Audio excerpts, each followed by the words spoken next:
Hi, I'm Sarah and this is Adam. We're from Leeds Development Education Centre and we want to talk to you about climate justice in schools. So we have been working on a climate curriculum in Leeds Development Education Centre and that's what we want to talk to you about today.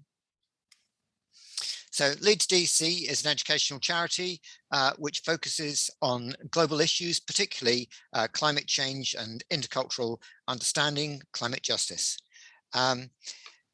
Before we begin, we wanted to ask you just for a second to think about what is your school currently doing well in teaching about climate change, and where or what would you like the school to develop further? In response to the question, we've been developing a set of big ideas in conjunction with scientists at the Earth Sciences Department at Leeds University, which give you a comprehensive and succinct overview of climate change, what it is and what we need to do to tackle it. These are some of the people that we've been working with, and key to these is Dr. Kat Scott, who has facilitated the programme from the university side. And along with her, we've had a number of academics who advise the United Nations International Panel on Climate Change, and other partners and colleagues in countries from countries of the south like Nigeria and Benin, who also have provided us with a series of short videos explaining the issues. And out of those big ideas, we have boiled them down into a set of learning outcomes. So these learning outcomes should help schools to teach progressively towards what students need to know, young people need to know by the time they leave school at the end of year 11, by the time they get to the end of Key Stage 4. So our learning outcomes go from Key Stage 1, so end of year 2, then mid Key Stage 2, and end of Key Stage 2, then end of Key Stage 3 and end of Key Stage 4. And they build progressively. So what has been learnt in year 2 is built on and so on right up to the end of year 11. And you can see that these are key ideas or learning outcomes which all relate to scientific background. But we also have got, that's the first section, which is basically just all about the kind of what's probably usually taught in schools relating to climate change. It's the kind of scientific nuts and bolts of what global warming is and the kind of the scientific processes. But we have a number of other sections included as well. So the urgency of the need for climate action, we believe it's really important that children and young people should understand where we are, the scale, the scope of where we stand at the moment with relation to climate change, impacts of climate change, also how governments, individuals, businesses, at an international level, how we are responding to climate change. So what is already being done in response to climate change. Also really key, and this is what kind of brings the climate justice element into focus, is thinking about consumption and climate justice. So how does climate change relate to consumption, both our personal consumption and the personal decisions that we make in our own lives and that the children will make and that their families will make, but also how does that relate on an international level? So how do we see, of course, that those people who are suffering first and suffering worst are in general often people who have had the least contribution to make towards the climate crisis. We think it's also really important to include consideration of possible futures. And we have been working very hard with some of the academics that Adam was mentioning earlier, looking at what the Intergovernmental Panel on Climate Change says about possible futures. So if we take this particular route, if we do this set of particular things and these policies, then we might get to a position of warming of a certain number of degrees. What might that look like? This is the set of parameters that might look like. And we think it's really important that those possible futures include possible hopeful futures, that we have some kind of vision of hope, as well as some of the more doom-laden visions, which the children and young people will all be aware of already through social media and through other forms of media. They will have had access to those, and we think it's really important to get some kind of realistic view on those. Mindsets and viewpoints, we've included this as a whole section, and this is really about getting the children and young people to think critically about what kind of mindset has led us to this point. What do we think about the mindset that's led us to this point? Is that where in our lives are we making decisions that are informed by that mindset? If we want to be informed by a different mindset, where would we go to find ideas and inspiration for a different mindset? Whose viewpoints do we want to listen to? Do we always get the same people's viewpoints when we're sort of consuming media, or where could we go to seek out different viewpoints? All of those are really key and critical issues for thinking about climate change and climate justice. Feelings and behaviour is another section there, which is absolutely vital. Young people and children, of course, it's their whole lives that we're talking about. It's their futures.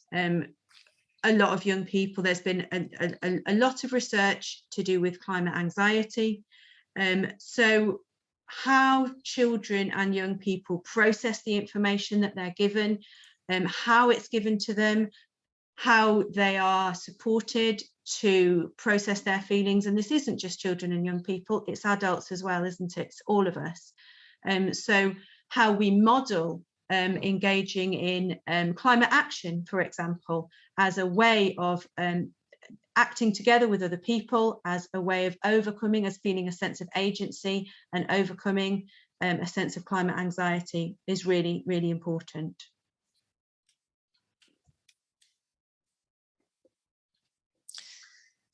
So to help teachers put these ideas into practice, we worked with subject authors and working parties of subject teachers over a 2 to 3 year period to devise lessons that deliver those learning outcomes through the taught curriculum. And in designing those lessons, we gave our authors and working groups a clear remit that these lessons needed to deliver core learning objectives for their subjects. So they're not add-ons, they're not things that are just there to be done as part of drop-down days, though they could be used in that way as well, but they deliver the core curriculum in a number of subjects. So for example, we've got lessons on things like volume and area and distance for Key Stage 3 and 4 maths. We've got lessons on biodiversity, but equally energy and fuel cells for science. And we've got a range of lessons in French, German and Spanish, which cover topics like the environment, food waste and gender equality. And then we've also have lessons for RE and separately for citizenship, which cover a range of specific themes to those subjects. Although these lessons are designed for Key Stage 3 and 4, we've found that a lot of Key Stage 2 teachers who've taken this course have been adapting these lessons for use with their classes. And these lessons are both free for you as course participants and copyright free. So you're able to adapt and use them as you wish. So in developing these lessons, we're also mindful that all these resources can be best used if you as teachers have support to process the mountain of information that's around about climate change and the support to integrate those in a planned way into the taught curriculum. And so we've designed a number of courses to help you deliver these.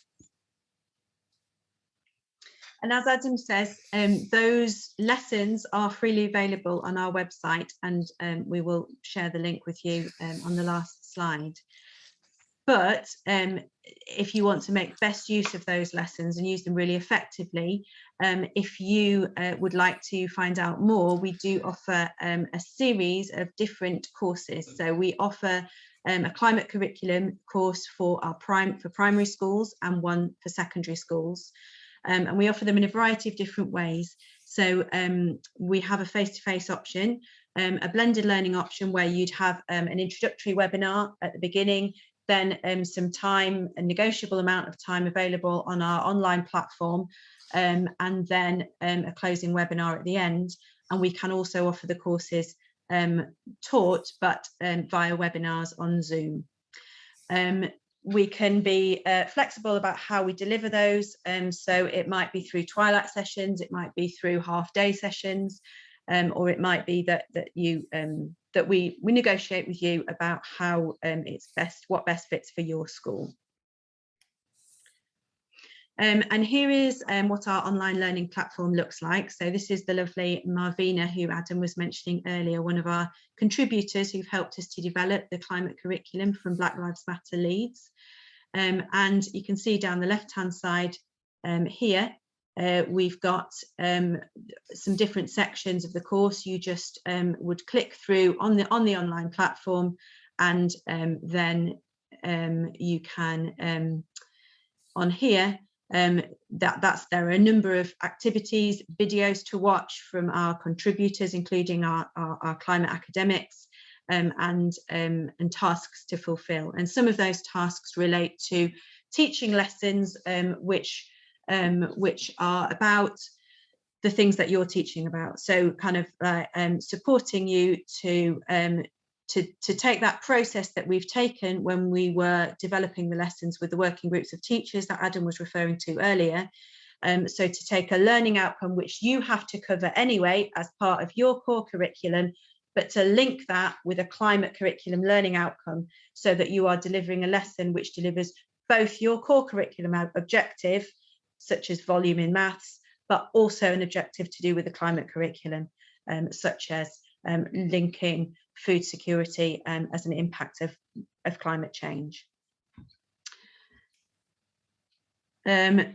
As we've mentioned earlier, we also do have face-to-face courses. So here we've got some teachers working on our climate collage, which, yeah, hopefully the courses have been fun, interactive, engaging, and they help you to process your thinking, because we do recognise that this is a huge area, absolutely huge.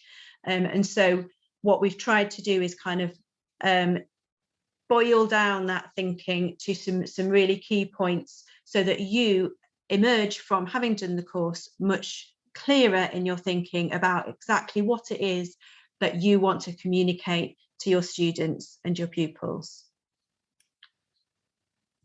And this is just an example of one of the activities that we run on the online version of the course. Yeah, so a similar activity, but something that people can do in breakout rooms as well. So the idea of this course is that where they will provide you, whichever course you choose, with hopefully clarity about the climate crisis and something about the relationship of the climate crisis to the ecological crisis, which sometimes is a bit of a grey area and can confuse many young people, and the knowledge, the background knowledge to tackle these complex issues with your students with confidence. And one of the benefits, I think, of this course is that we have these amazing inputs, short, succinct videos from these guys at the Earth Sciences department, specially designed for this course and to support the climate curriculum, which you can watch and go back to and even share with your students. As Sarah was saying, the courses will also provide you with the opportunity to think through, to process all the ideas with the other people, your colleagues within school or between schools on the course. And that's one of the things that the over 200 teachers who've already done the course have really valued. The courses will also provide you with our climate curriculum and big ideas and advice and support on how to use these to effectively integrate climate issues into the curriculum, and supporting lessons and tools for the curriculum and for whole school approaches. And one example of this is our whole school action planning tool, which helps your school walk the talk, mirror in practice what you're talking about in the classroom as an issue. And the climate curriculum, as are the lessons, is available for you for free from our website as well. It's just that if you do the course, then you get more detail and more support on how that can be used. We just wanted to share with you at the end what some teachers have said about our climate courses. They've been enlightening, fun. People have gained insights that have been really useful. And we have found it's been a real lovely kind of building of community, really. So, you know, teachers have joined the courses on particularly the online ones from all different parts of the country, and have met other people who are passionate about sharing climate change with their students, and have shared some really lovely ideas of how to link climate learning outcomes with curriculum outcomes. So yeah, other teachers have talked about how it was impactful, accessible for them, the balance of resources. Yeah, so we're really pleased with the feedback we've had, and we would love to have you on board as well. This is from a deputy head teacher who, and this really encapsulates, I suppose, the purpose of why we've developed the climate curriculum and why we've developed the course in the first place. We want people to be able to embed learning about climate change across the whole curriculum and to make that a priority in their school development plan. In a sense, this is a response to the youth strike, to the young people who went out on strike and said that schools should be teaching the truth about climate change. And so we've developed the curriculum, the climate curriculum, in a way to kind of answer that call that was coming from young people. As Aidan has said, let's hope it is a step towards a brighter future. If many more schools also get involved, we would like to invite you to contact us. So very finally, I mean, I suppose we all know the ambition, the United Nations ambition, the UK government ambition is for us to reach net zero by 2050. And in order to do that, we need all young people to have a really good grasp and understanding of this systemic and